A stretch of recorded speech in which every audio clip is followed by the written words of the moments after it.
Anche oggi tra Forgaria e Valvasone eventi importanti legati alle esercitazioni di protezione civile che hanno visto decine e decine di ragazzi impegnati nel corso di queste giornate. Questi campi sono scuole di vita, resteranno nelle storie di questi ragazzi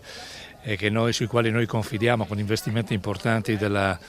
protezione civile regionale di creare una classe dirigente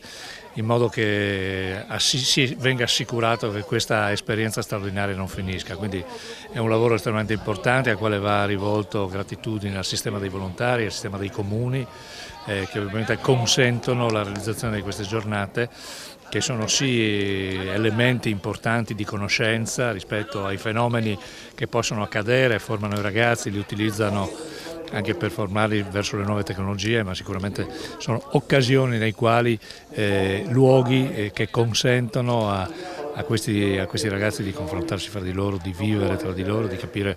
che quello che può capitare a qualcun altro domani potrebbe capitare a te, quindi di essere pronti anche rispetto ad una società che consente di dare risposte nei momenti di difficoltà.